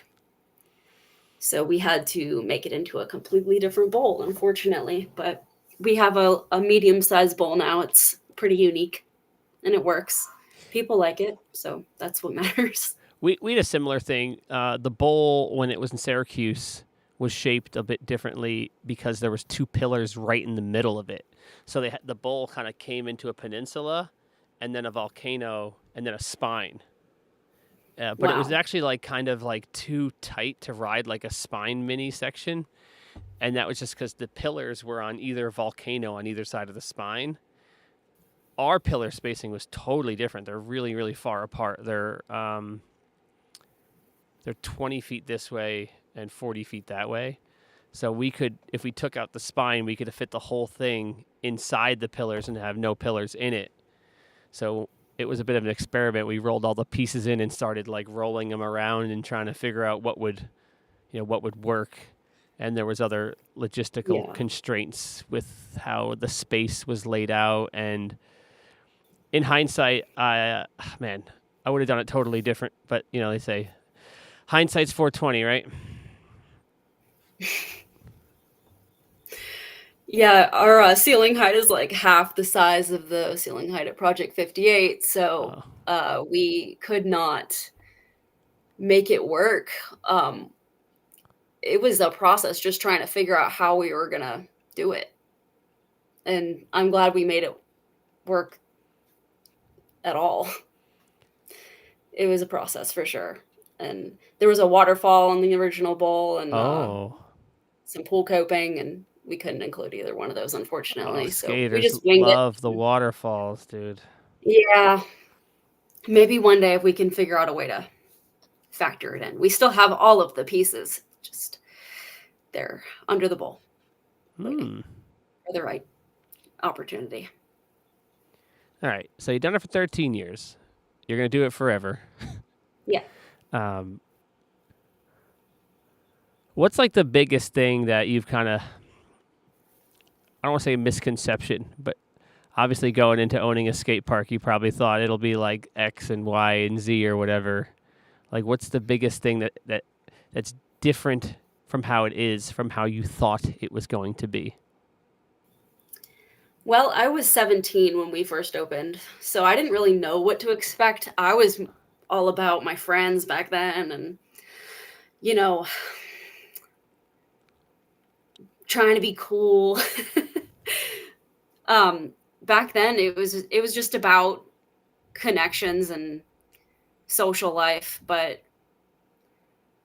I didn't realize the struggles that could come with it and how complicated it is to own a skate park because there's so many challenges, especially trying to keep the park open. And when there's so many people against you being open because they just think it should be free. I didn't expect there to be so much disrespect in the community, which is unfortunate, and I hope that it changes. But we've been doing it for 13 years and we still get a lot of the disrespect just by, people littering. People literally open their door of their car and just throw their trash out of their car into the parking lot Oh yeah. and drive away. Yeah. Or like they'll throw their cans into the ditch next to the building. Yeah. I've got a good amount of Cigarette broken butts right outside windows. the door. Yeah, I mean the graffiti and of course the phallic graffiti. There's always Yeah. The thing that always gets me is that when no one tells you, right? Like, I know ramps are gonna break. I know things are gonna happen. It's when like it's Saturday, I'm closing. I've been here for 13 hours, and I'm like, like walk over here to get that and do this thing, and I'm like, oh, fuck, there's a hole in that ramp now. Yeah. How was Or the ceiling's leaking. like how was there 70 people here today, and no one thought to say, hey, Dave, there's a hole in the mini ramp now. Yeah. It's like I'm not. Yeah, I might be a little upset if you put a hole in my ramp, but I understand it happens. I just don't want to get I don't want someone to get hurt because there's a hole in the ramp and no one told me because you felt Yes. like I'd be mad at you. You put a hole in my ramp, right? Yeah, that's very frustrating. Or, oh, I clogged the toilet, but I didn't tell you. We had our toilets, they clogged and flooded into the skate park. Oh And no. yeah, it was like an ongoing issue for like 2 weeks. And people were just not being respectful. They were purposely putting paper towels and toilet paper and other objects into the toilets. We had somebody purposely use the bathroom on the wall once. Oh. And people just like, they don't tell you. They just do it and leave it, whether it's a broken ramp or a spilled drink or clogging the toilet or whatever. Yeah, I guess they think they're going to get in trouble, but we'd rather know about it I really than don't discover like it late. I really don't like when someone gets real mad, like they're whether they're really pumped they landed a trick or really mad they didn't land a trick and they go throw in their skateboard or scooter. Yes, It's like, bro, I get it, you're there's a mad. child there. Don't make my job harder because you're mad. Because then you have to sweep up all the tiny little shards of wood, and Oh yeah. they could have hit a child that's over there sitting down or something. I'll tell you though, the hate. If you're getting hate, you're doing it right. I guess. And it's almost like the more you get, the better it is. I was 30 when I did this, and I already had a full career in BMX and working in the bike industry, and was no stranger to getting hate. Because I'm from Jersey, so we just tell it how it is. That's how I've always been, and in many industries, you tell people how it is, and they don't like it. They don't like it at Yeah. all. A lot of people don't like the truth. That's why they say the truth hurts, I guess. It But does. telling the truth is important. I had to remind myself that people just don't know. Like you really, no matter, because you'll get people in the comment section. I've been skating for 45 years. Like, cool. Like I don't care what the extent of all the stuff you've done in action sports is. If you haven't actually like been working in a skate park daily, you cannot understand what it's like. It is Very not. true. Like in my one video, I was like, it's not about that guy. It's not about the crazy pro that comes to town. It's about like that kid whose life you're changing, every time he comes, watching all these kids grow up. You couldn't possibly understand the workload. People complain, the place is dirty. You don't sweep it enough. It's like, what do you want me to do? Like, You could sweep every day, they'd still say it. I'm a one person show. And that means in the wintertime, I work almost 40 hours Friday, Saturday, Sunday. So like, and then people are like, like it's dirty. Like, dude, I have piles of brooms on the way in the door. You're welcome to get it. There's a mop. There's 2 mop buckets and mops that you're welcome to sweep and mop. The people who complain the most are also the people who are least likely to ever do that. That's very true. I actually experienced that like a week ago, and that was the most recent time. I asked some kids, it was like a whole group of them, like 4 or 5 kids, hey, does anyone want to shop vac for an hour for a free session? All of them said no. Yeah. Every year in the fall, as I'm ramping up to the winter season, I will post a few times, hey, looking for volunteers. And I tell them, you come in on Tuesday, you sweep like 2 sections, and then you can ride. Mm-hmm. And then it's so hard to actually find those reliable people who are willing to do. You might get one kid who does it one time, and it wasn't worth it, But it's worth it because it helps your local skate park, and it helps us stay open and stay clean. And it's so hard when you have a huge warehouse to keep up with it all. Oh, yeah. It's impossible. Yeah, literally, yeah. Even with a whole team of people. Like, doesn't matter how many people you have. It's I could do that math, right? So in New York here, it's $15.50 is minimum wage. So you could quickly do the math. If you wanted to sweep the whole park every day, what's it going to take? 3 hours? That's $45. 45 times 365. It's like you can pretty quickly find out how many thousands of dollars that would cost. And then yes, if the park was more thoroughly swept more regularly, are you going to make thousands of more dollars? No. You might make hundreds of more dollars, and certainly not thousands of more dollars. The real people just grab the broom and just do it. And you're probably in the same boat as me where you've been around for so long. There is so much deterioration to the riding surface because it's been around for a long time. Yeah. Most skate parks last 2 or 3 years, so most riders almost never see an indoor park that's had a decade of wear to it. Yeah, our warehouse is pretty rough. We do all the repairs that we can. We're trying to switch over to gator skins for our entire park. Yeah. You can afford that? No. Yeah, that's what I'm saying. I did a video on this. We're doing it slowly, and it's been very rough. I do DoorDash on the side, and my mom is a full-time nurse. So we help the park when it is not doing well, and that's a lot. Yeah, I think I did maybe it was a short, before I did this show as an interview show, I did it as like a shorter like skate park talk thing. And I think we went over my spine mini ramp, and I was like, if I did masonite, I could resurface the whole thing for $1,500. If I did gator skins, it's $5,000. Or maybe it was $5 or $8,000. And if I did skate light, it's like $15,000. He's like, so I could resurface it with new masonite every 3 years, and I could do that for 10 years and still cost less than doing it with gator skins once. So it's like, if it was you, what would you do? You know, and I'm not. Maybe it's not the right answer what I'm doing, and you're conducting an experiment now to find out what a more premium riding surface is going to be like long term.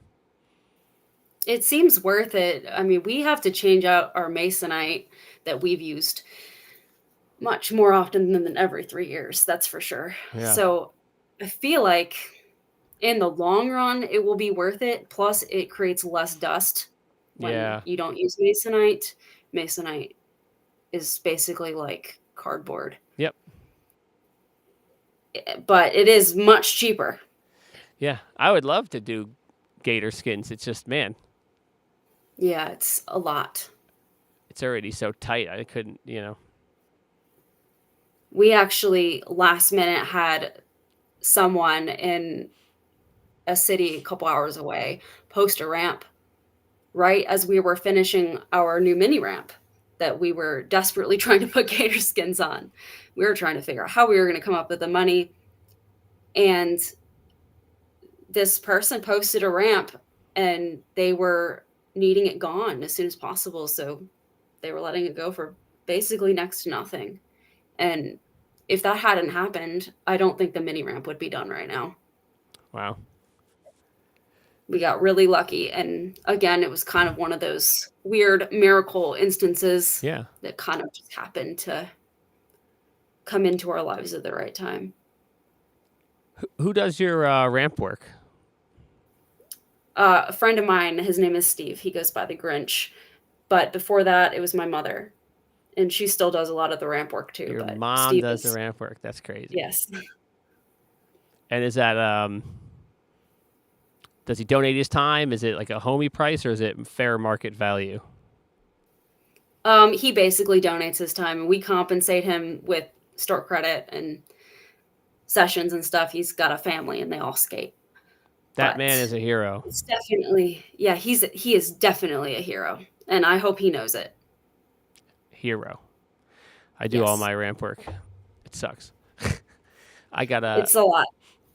I had some of my favorite customers today take apart a section of the bowl for me that I have to rehab. And the bowl was built by a different builder and it was framed with nails, which sucks Yeah. because it doesn't hold up in the long run. No. And taking it apart is a fucking nightmare. Pardon my language. So they pulled all the masonite off for me, and I've already patched these sections because when when it was moved, they like cut like a 1 foot strip, and then cut out like a 6-inch strip on the bottom layer to find the seams, and then cut down the seams. So when we threw it back together, we had no idea what we're doing. Like this park was entirely built by volunteers, and we didn't know. So like it's pretty haggard. How it goes. And over the last 9 years, all the problem areas have, some problem areas became very apparent very quickly. And some took a year or 2 years or 3 years to manifest. And some of the problems I fixed once before. I'm pretty good at it now. I've been doing ramp work for almost a decade. But Yeah, I'm sure you are. 3 years ago, I only had like 3 years of experience. So I had 3 years of experience fixing stuff we built with zero experience. So, I mean, it shows. You come here, everything's funky and weird, but it. Oh yeah, ours is too. Yeah. Yeah, it's a learning process for sure. Yeah. And you just kind of have to wing it and Yep. see how it goes and learn along the way. There's no other way to do it unless you are a super professional. But Well, it's hilarious. You get every handy Andy in the comment sections who like built a mini ramp in his buddy's garage in 2002, who apparently is an expert telling you you're doing it wrong. And I could tell you, I'm in some Facebook groups for like ramp building, and the way most people build their backyard ramps, if you built like that at a skate park, it would last you one season. Maybe it's gonna like. There's a lot of things that you could do for you and your 3 homies in your backyard that would never last a winter at a busy indoor skate park. that's very true. Not even close. But they don't realize it, so they're still gonna talk. Yeah, and like you learn there's certain things you can cheap out on, and there are certain things it really does pay to overbuild, especially when it comes to like some of the scooter stuff. Yeah, and when you have so many people landing on a surface. Yeah. And the surface is taking so much impact every day, it's going to deteriorate much quicker. And Yep.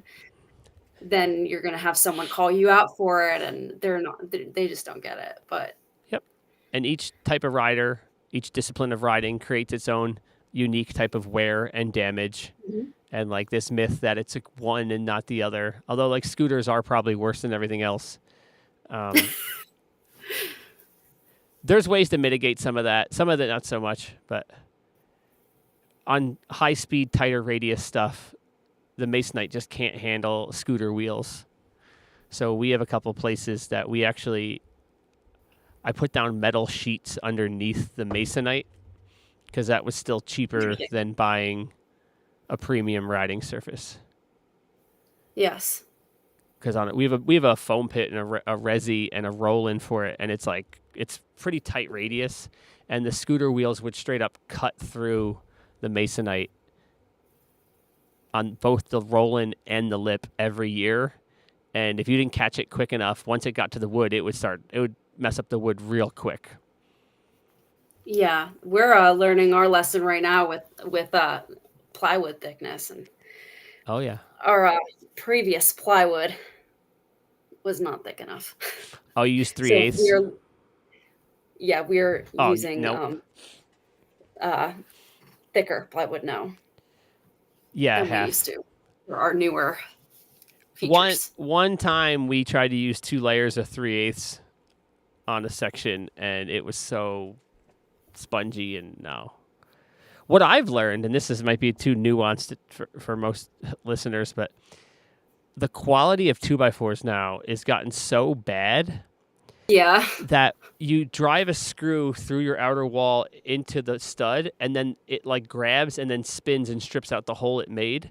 That now I drive my screws into my studs on like an angle now, so they can grab across the grain because the wood doesn't have the density it used to have. Yeah, that's very true. And it's more expensive, right? Yeah, I mean, it's crazy. You pull out some of the old studs in the park, and you look at it, and it doesn't. You're like looking at these 2 pieces of wood, and you're like, this doesn't even look like the same thing anymore. Because probably not. No. Well, everything is made so much cheaper these days, and that goes for everything. Yeah, it's tough, man. If you're getting the wood yourself, which I do, it's funny. I did one video. It was like pro tip, get 3 or 4 more studs than you need for your project because the Home Depot lumber is so bad that there's going to be some unusable ones. And people in the comments are all like, dude, just go pick them out yourself.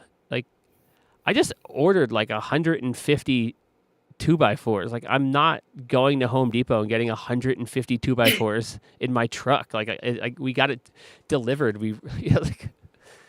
Yeah, I don't think they think about the big picture sometimes. It's more just like they think about it in simpler terms.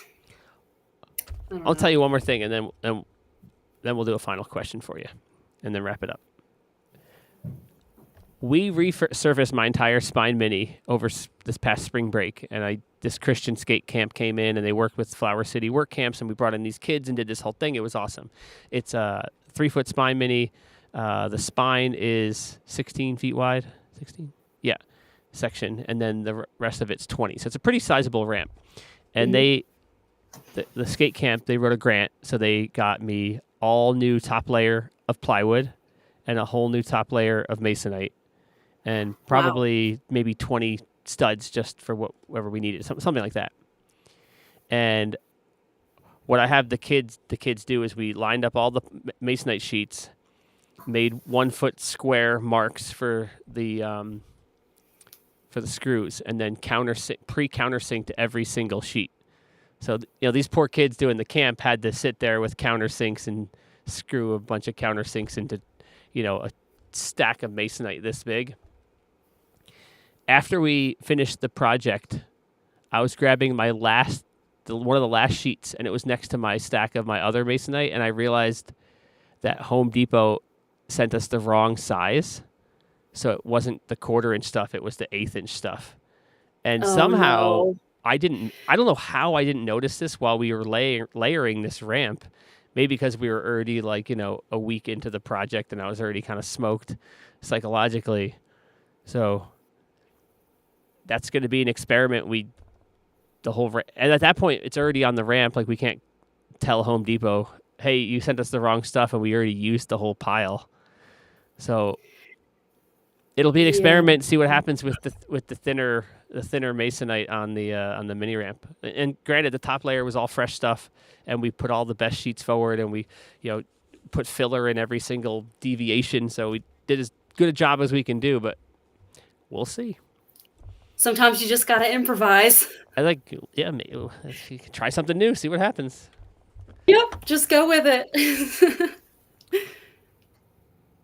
Do you have any questions for me? Yeah, probably a million, but let's see. Because we're already How on earth do you keep up with 20,000 square feet by yourself? I don't know how I would do that. well, my skate park's in terrible shape. There's tons of damaged masonite. It's really, really bad. And the skaters let me know it. I know it's bad. Mhm. In hindsight, when I used to be able to afford employees, I probably should have been doing a lot more maintenance and repair work, not just like monitoring the spots. Because what I tend to do is wait till something gets really, really bad, and I just tear it out and build something different rather than like fixing it. And now, being 9 years in, there's just so many parts that are just like, for lack of a better term, are kind of fucked. And I don't know. I'm definitely behind the eight ball. I have someone lined up this winter who's gonna work in exchange for ride time, who's an adult and reliable, which should open me up Yeah. to hopefully have a regular thing, or like every whatever Friday I'm doing ramp work or whatever. I don't know which day of the week it'll be, but it's definitely not easy. I don't know how you do it just on your own. I'm so thankful to have the help that we do.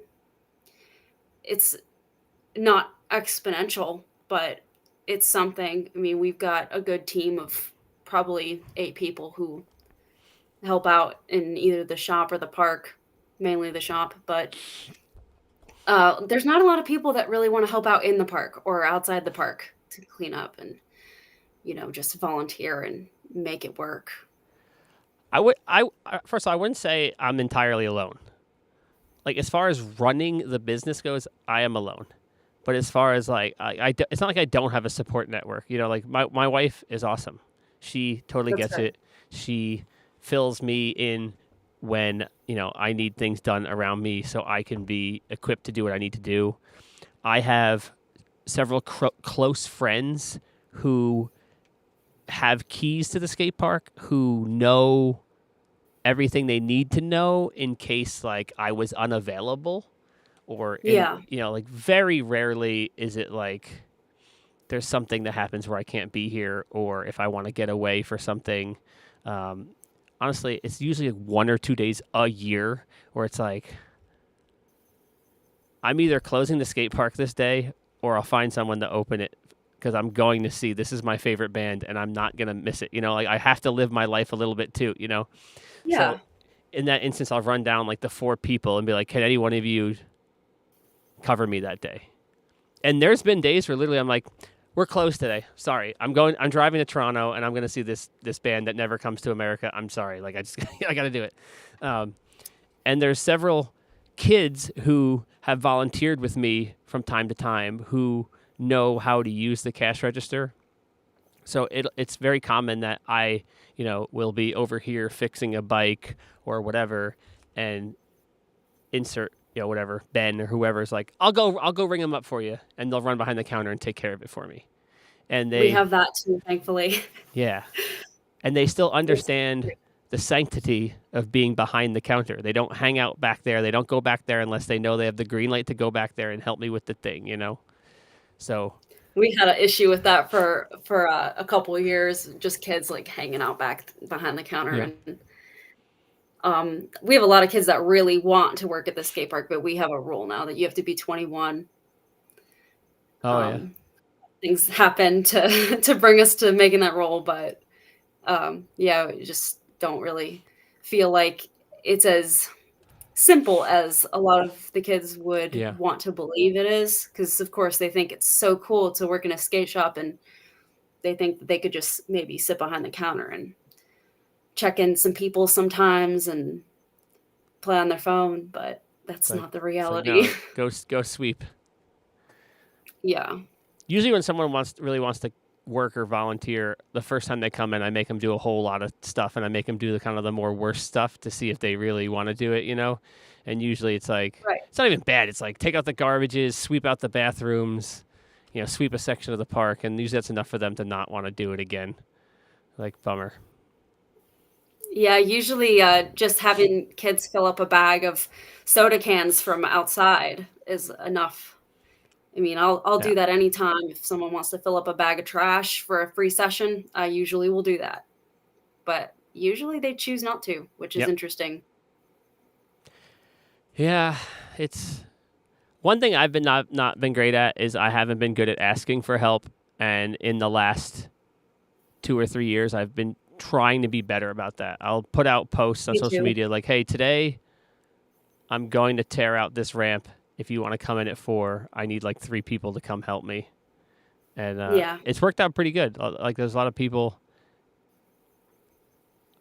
Often it's people I don't expect. It's like a customer that comes once in a while, and then he just shows up, and like we've never really talked, and it's like, wow, this guy is freaking awesome. Isn't that interesting? It's the same with us. Like there are people who randomly will show up, and it's never who you expect. Usually the locals are the ones who are like, "No, I'm not going to help." Yeah, when we built the skate park, it was interesting because there was people who I thought I was really good friends with, people I was really close with, who never. I'll preface this by saying like no one's required to help me or support me, but there was definitely people who I expected to be a part of this who were not. And then there's people who I never met before in my life who found our Facebook page when we were building and looking for volunteers and just showed up. And to this day, some of these people I am still really, really good friends with. Yeah, it's so interesting how that is. It's never how it seems like it will be, but it just works out kind of when it needs to. It is a family, though, for sure. I always try to talk about my skate park in terms of we, even though it's just me, but it's in many contexts it's our skate park, you know. Yeah, like it's a community thing. Yeah, I consider it's like I'm like managing it. I'm like fostering it. I'm like liaisoning it for everyone, you know. The skate park is its own entity in itself, too. Yeah. Weird. How did we get here? Do you ever have these moments where you like you're closing up or something, and like you just like, you know, there's the sound of skating, there's the music, there's this person going blah blah blah. Then all of a sudden it's quiet. You're getting ready to close up. Like you turn around, you see a skate park, and you're like, holy fuck! Like, yeah, that happens all the time. Crazy. Yeah, I'm just like, whoa. Yeah. How did I get to this point? What a trip. Yeah, it really is. It's really wild, but I love it. I love the ups and downs, even though it's a lot of stress, but it's wonderful overall, truly. Very rewarding, even though it's the best job no one would do what I'm doing. I hope someone will, because I'm not doing this forever. But no one would do what I do for how little I make, but somehow it's still the best job in the world.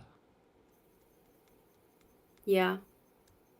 Yeah, it's the kids and their smiling faces when they accomplish something. Oh, that's the best part.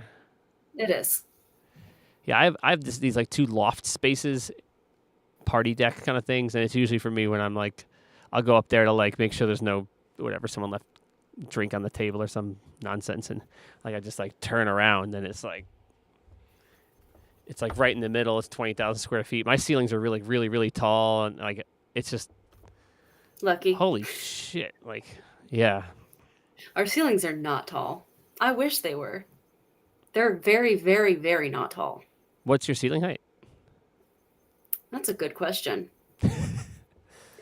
I don't know off the top of my head. It's slanted. It's like, so okay, taller in the the middle, that's where we have the bowl and the 7 foot.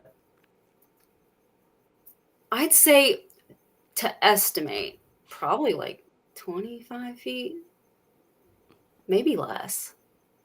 25. What's your ceiling? 25 is pretty tall. Yeah, it's probably not 25. I'm probably overestimating. I don't know. Well, mine, let's see. The Roland for the Resi's 12 feet. And if you're on it, I can grab the I-beam. And I'm 6 foot. So what's that make that? The I-beams are like at 18 feet. And then the ceiling above those is probably another 12 to the flat. And then there's peaks. So it's pretty up there. 35, 35 or something like that. Yeah, ours is definitely not 25. It's probably like 15 to 20, maybe, at the tallest point. I mean, I've seen And then smaller. we have much lower points on the sides. It's really not the best building for a skate park, but we make it work. That's the beauty of a skate park. You can make it work. You have to just, Yeah. I don't know if there's any indoor skate park out there that doesn't just kind of wing it. Well, the one I told you about in Jersey, I grew up going to Incline Club. Their ceilings were absolutely enormous. They That's had to wonderful. be like, it had to be 40 with no cross beams or anything. It was a crazy, crazy huge Wow. building. That's a lot of potential. It was like had like kind of like that gable shape to it or whatever. Yeah. But that's gone now too. They did like 25 years, I think. That's Wow. crazy. That's good. Yeah. I hope we can do 25 plus. That'd be awesome. Yeah. Well, thank you for joining me. Absolutely. Thank you. You did a great job. Kept it chill. You kept as it well. Casual. Yeah. I'm exhausted today. Yes. Me too. I run the bike shop out of here, and then I maintain a bike share company where I have to drive all over the state. And I, as a one-year-old, and I manage a disc golf league. And Your plate's full. I'm just like, I'll go home, I'll fall right to sleep. I'll probably wake up when my baby wakes me up at, who knows, anywhere between 5 and 6:30. It's a surprise. Watch the baby. Come here for summer camp. Like, just grind. Mm-hmm. It used to I'm be, never home. right? That's what my wife always says. I used to work my butt off in the wintertime when the skate park was busy. And then the summer, I got to just chill out. I used to be busy enough that I would make enough money in the winter that I would go into the summer with like $20,000, $30,000, $40,000 in the bank. So Wow. I didn't really care about the summer, because then the summer camps really helped me, and I would kind of like just slowly chew away through that winter money until the fall. And if there was money left over, I would then be like, all right, cool, I got $5,000 left over. Let's order, a couple hundred 2x4s and plywood, and let's rebuild that section. And that happened in my first like 3 years, and then it stopped happening. And not only did I not make enough money to help me get to the summer now, I have to run the bike shop in the summer and do this side job for this bike share thing where I service 28 locations, and each location has 5 bikes, and I have to go to every location once a month. So I'm driving all over the place, working on all these bikes. It's really, really good money. I make about $2,500 every month to do that, and that money just goes straight to Okay. the skate park. Yeah, yeah, of course. Any money that you have is going to go straight to the skate park. At least in our case, anything Yeah. that we make is just eaten immediately by Yeah. the skate park. Well, like I said, I'll make $2,500 a month for this bike share job, right? And that's like basically spring, summer, fall. I only brought home $12,000 last year, so I worked a side job, that made more money than the money I got to bring home. It's like I'm just subsidizing the skate park to stay open. So to Yeah. bring that point back home, rather than me like chilling and recouping in the summer and getting my mental health back, now in the summer I'm actually working more than I worked in the wintertime, albeit less hours at the physical skate park. Because that is tough. Do you have AC? No. We don't either. People are always asking us to put in AC, but we've got these big garage doors and Pay for it. the windows with the slats that you can't close. It's just not possible. I'm in this massive building. I'm 20,000 square feet, and I'm probably 1/8 of the building. It's a huge building, and I have 2 garage doors, but they're next to each other. And all the windows and the garage doors are all on the same side, and they're all facing west. So you cannot get air moving in here. There's no circulation. There's nowhere for the air to go. And in the evening, the sun just like greenhouses through the windows. Yeah. Which is not bad in the winter, but sucks in the summer. Yes, it does. It's very, very, very hot. We make a joke, there's hot yoga. You can come do hot skateboarding. It gets very hot in a warehouse when there's no AC in the summer. Yeah. But at least there's a roof. You don't have the sun beating down on you, so there's that advantage, even though it's like a sauna. I don't know. $12 seems kind of expensive.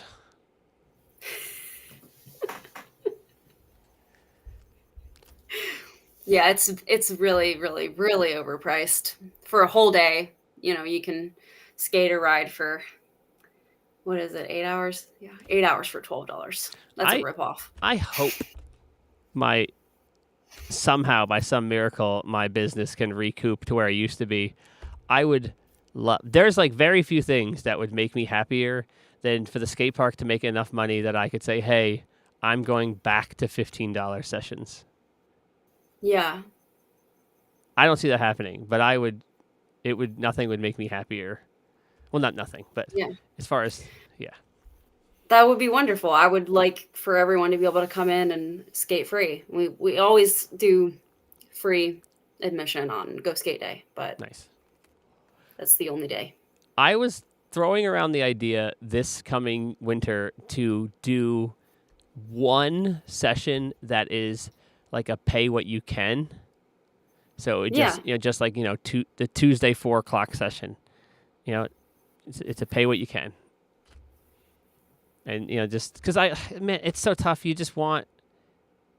I was poor growing up. I want it to be accessible, but I just don't feel like $20 a session is accessible enough. But I'm very lenient. If someone comes to me and they're just like, they just sit down and be like, listen, I can't afford this and I really want to do this and blah, blah. I'm like, all right, cool. Let's work it. Let's work something out. Like whatever, I am so chill, especially if you're willing to just sit down and look me in the eye and tell me, listen, whatever, what can I do for you? How can we help each other? I got you, Yep. I do the same thing. I will give them something they can do, or I'll tell them, hey, you can get it next time. But definitely had a lot of people take advantage of that. And, sometimes when you give an inch, they take a mile. And if you do it once, you're going to expect it every time. I definitely got burned many times in my first, maybe 2 years, just being too nice and too lenient and too oh yeah, I'll work with you. This would be a great collab. And then it's like, oh, that ended up being really one-sided, Yeah. Happens a lot, unfortunately.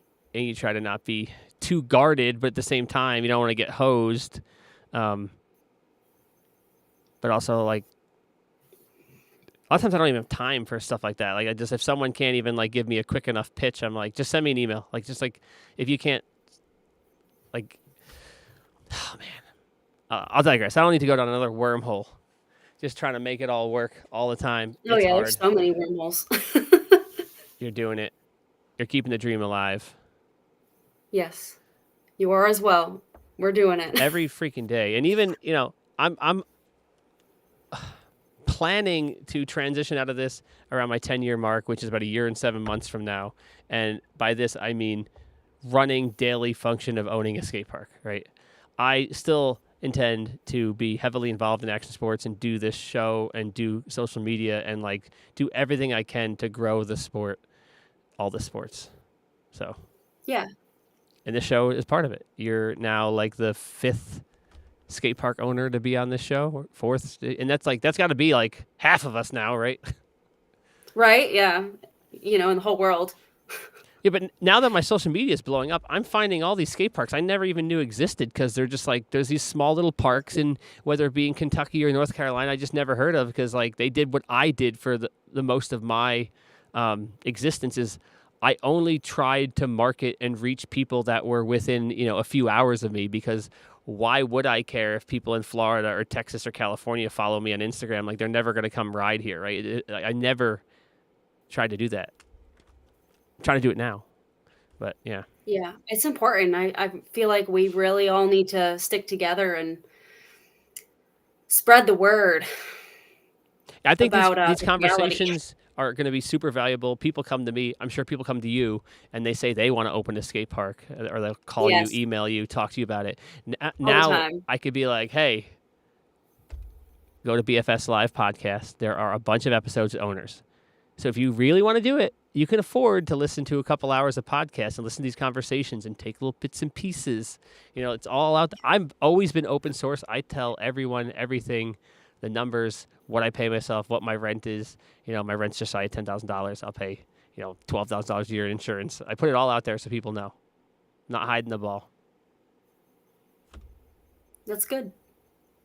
It's important because it's shouldn't sugarcoat it when the reality is it's hard. It's not a easy thing to do. Owning an indoor skate park Yeah. is a whole different world than most people think it is. It's so easy to just talk smack about whatever it is at your local skate park. Yes. It's a whole other thing when you understand how tight the margins are, how expensive it is, how much blood, sweat, and tears we put into keeping these places open. For all those comments for people are, I have people that love me. I have amazing supporters who will tell me, I was at the outdoor park and so was talking about blah blah blah, and it's like, your park's so dusty, and I jumped right in and I told him, well, grab a fucking broom, dude. It's one guy. He's there till 10 p.m. You want him to stay till midnight sweeping just so it's and half of those dudes are going to the outdoor park. They're riding concrete with 101 wheels, and then they come onto wood ramps, and they're like, dude, it's slippery. Exactly. Maybe skate some softer wheels. It's like they So make that's actual wheels that are for skate parks, They're like Yeah. 97 sometimes, whatever. Yes. That's what I tell everyone is the perfect durometer is 97. That's what my wheels are. I was thinking about buying a bunch of park softer wheels in a couple sizes and having like a bin and being like, hey, if you're having an issue, swap out your wheels during your session. Like I already have a tool bench out in the customer area where it's free to use the tools. There's an air compressor, there's everything you need. And like, just swap them out. It'll be way better, Yeah, we have a bunch of we have a bunch of used parts that are free. Yeah. All the time. Dude, I do that too. We all do the same thing. We all do it. Yeah, we want everyone to be able to access it, and not everyone can drop a 150 to 200 on a board, or I know bikes are a whole lot more. Oh, yeah. So BMX we don't really sell bikes, but we have a couple bike parts. Mainly, we've got skateboard parts, but we definitely want it to be accessible for everyone. Yeah, BMX is really, really not doing good right now. It's tough. And Rochester always had a really deep BMX scene in Rochester. We have like probably the biggest American BMX brand, like literally across the street from me. And the BMX scene in Rochester is like, Yeah, I remember like 10 years ago, we would have lock-ins and there'd be like 30 BMX riders that would show up. And now we'll get like 2 once a month. yeah, It's insane. the economic stuff hits BMX harder, and then the cost of all the manufacturing going up really hit. BMX bikes are almost $100 more than they were pre-COVID now because of all the costs going up. Yeah, it's really sad. It's like Yeah. a stuck place where everything is going up in price, but nobody can afford it because everyone has less money. Yep. It's really sad, and I hope that it changes. Well, Leanna, I got it right this time. Yes. Tell the people where they can follow your accounts or your skate park, skate shop website. You just plug all your stuff for the people. All right. Our Instagram is Above Board Skate. Our website is aboveboardskate.com. If you need to email us, it's aboveboardskatepark@gmail.com. We've got a YouTube. It's Above Board Skate Park. I don't think we've posted in a long time, but I'm going to try to get on that and start to post more often because YouTube is pretty important. Everybody uses it. We're on Facebook, Above Board Skatepark and Skateshop. And if you want to come visit us, our address is 2616 Greengate Drive, Greensboro, North Carolina, 27406. We're in South Greensboro. I'm going to try to get down there. I don't know when. You should. I own a skate park, so I never get to go anywhere ever on vacation. Just teleport. But I had the skate barn on here not long ago. It'd be nice to kind of go down and hit all these parks, but who knows? I'm going down sorry. I was going to tell you, I wanted to tell you earlier, I talked to the owner of Champion Skate Park, and we were talking about maybe doing a series of contests all down the East Coast. So maybe that's something we can do in the future. Where's Champion? Cool. South Carolina. They're the only skate park in South Carolina. Note taken. Yeah. Try to get him on here. I'm going down to Jersey next week, and I'm going to try to hit up at least one of them. There's a brand new one that just opened. It's Jersey, but it's kind of like a Philly suburb. I tried to get him on the show, but they're still building their skate park and open, and I'm like, dude, when you're ready, you're ready. There's another guy I talked to. I don't remember what it was called. He just closed his skate park. And I was like, I don't know what you're going through, but I can imagine what you're going through. And when you're all done and you're ready, it'd be cool if you want to come on and tell us the whole story, you know. But the whole story's a lot. keep doing it. Thank you for coming on the show. I really appreciate it. I hope everyone. Thank you for having me. Hope you get some followers out of this and some conversations. And I love what you're doing. It sounds like your heart's in the right place. That's what I like to hear. Thank you. And I appreciate it. We'll be in touch. You know, the line's always open. You could always send me a message whenever you do, and we could talk about some other stuff. And if you ever want to come back on, you're welcome to come back on. Sounds good. And I'm going to come up and visit Breaking Free one day. Oh, that'd be great. Yeah. Next time I come up to New York. Across Western New York, you could do Buffalo, Syracuse, Rochester, and you could do Food Court, Black Mamba, and my place. There's a whole bunch all across. There was one in Albany, but they closed. They opened. I helped them open. They changed hands, and now they're closed. That's how it normally goes. Yeah. Yes, it is. So thank you for being here. Thank you to all of our viewers and listeners. You guys know the deal. If you want to support Breaking Free, you can grab us on Patreon. The monthly stuff really helps.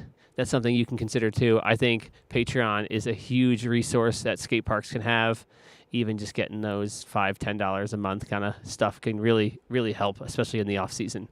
I'm currently I get about $900 a month through my Patreon. And a couple of those are people who have passes to ride. But some of those people keep their passes active all summer and don't really come in, and they're just like, oh, I can afford it, so I'll give you the $80 a month or $120 a month. So right Yeah, it's a now, cool idea. I checked the other day, I have $12,000 sitting in my Patreon account that people have been contributing to since this time, I think last year or somewhere around there. And it's getting to the point where next month I'm probably going to have to pull that out because this is that time of the year, as you probably know, the tail end of the summer is when things are the absolute tightest and just waiting for the sales to kick back up. So, yeah, and the weather's the perfect temperature where everyone's outside. So, alrighty. Thank you for being here again. Thank you for listening.